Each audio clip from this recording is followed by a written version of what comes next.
Hello and welcome back. Today we're going to talk about My Hero Academia chapter 259. This chapter was really interesting because we actually ended at a point where I didn't really think we would. Like I thought what we saw at the end of the chapter we were going to see much later on this arc, but it turns out this is something where the chapter actually starts off, and this seems to be the trigger point of this conflict, so to speak. I mean, we obviously know that Ujiko is not going to be taken that easily. Like the League of Villains or the Paranormal Liberation Front, they're probably going to retaliate now that Ujiko has been confronted. That is something that I can see happening, especially since they do have the whole warping quirk going on with the little Nomu called Johnny, I think it was, and I can see some shit going down next chapter already based on that alone. Now, something that I want to start off with, which actually happened later on in the chapter, is the whole deal with the students helping out with the evacuations. This is something that I find to be really cool because back in the provisional license exam they actually practiced for this specifically, so I'm really glad that we're actually getting something out of that exam,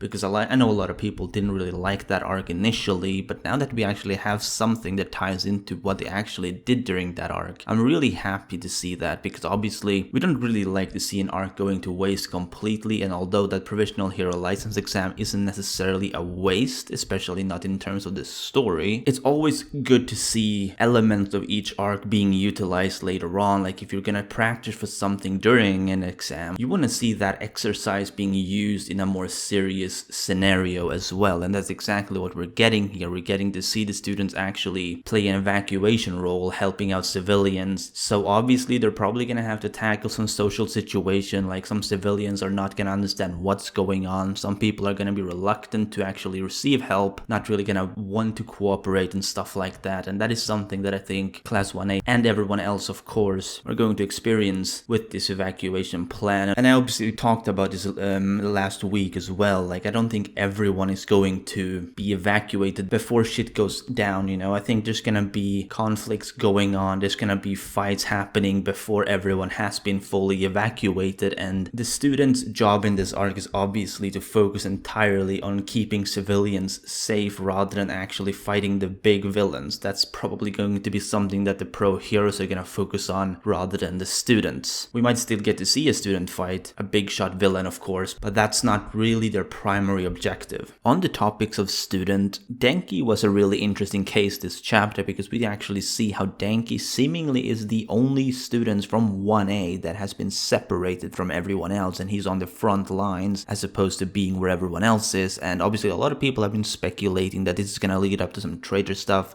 which could happen. I mean, obviously a lot of people think that Denki is the traitor. I'm open to that theory, but I don't really have my own personal theory on who it is. So at this point, I'm very open-minded just to who it could be. If that happens, that'd be interesting, because we did see him yell really loudly in this forest, causing a massive echo, which I know also some people said while the illegal scans were out that this could have been Denki's attempt to signal someone, and he's masking it by saying something about 1A, because obviously these people are going to know his voice, and to them that's going to be a signal of, okay, this is our location, and they're going to do something based off of that. I mean, I don't really know if that's going to be the case, to be honest, because it's a bit of a long shot at the same time, but like some people have been speculating, like, why is Denki the only student from 1A that has been separated? He's not the only student there, but he is the only student from 1A. At least I don't think he's the only student. Like, I don't remember if he saw anyone else, but at the very least, he is the only student from 1A that has been separated, and that is something that feels a little bit suspicious, but at the same time, is it such a long shot as to call him the traitor? I don't know. Now, when it came to Ujiko and Endeavor and Tsukauchi and all of those people this chapter, that was obviously a big focus, and I want to talk about it a little bit at least. Now, Endeavor and Tsukauchi both spoke obviously of a mole, or a triple agent, if you will. Now, we don't really know if Tsukauchi's triple agent is the same as Hawks, but Endeavor is obviously suspecting that to be the case. Endeavor doesn't really know for certain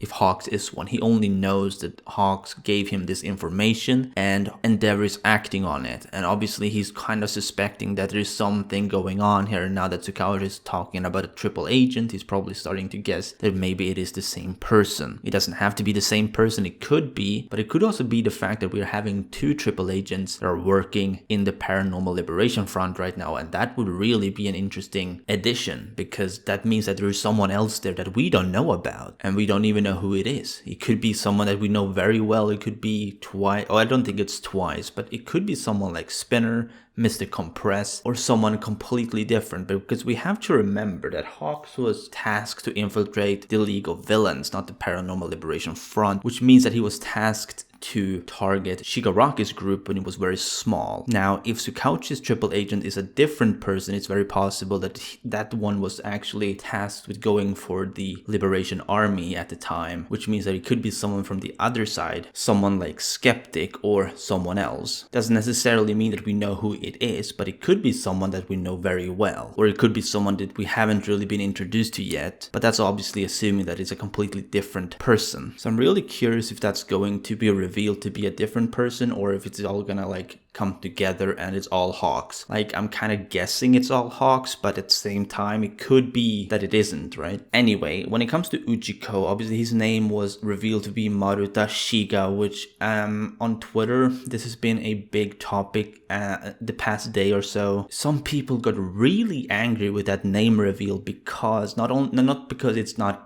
Ujiko wasn't his real name, that wasn't it. The reason why people got really angry over that was because apparently that name is the same name of an event that had to do with some experiments back in World War II or something like that. I don't remember all the details really, but people got really heated at Horikoshi for doing that. And personally, I don't see the problem with giving a villain a name that signifies a villainous event that happened in real life. I really don't see the issue, especially since they both kind of ties in with experimenting. If anything, it's just a really matching reference, right? I mean, it feels kind of fitting if you ask me. Like, not everything that is referenced has to mean that the author is supporting that or whatever, you know, it's really stupid. But in general, it was just really interesting to see that Ujiko wasn't actually his real name and he has a different name that he goes by in a civilian sort of environment, and Ujiko obviously being the name that the League of Villain know him as. Anyway, that's gonna be it for this review. I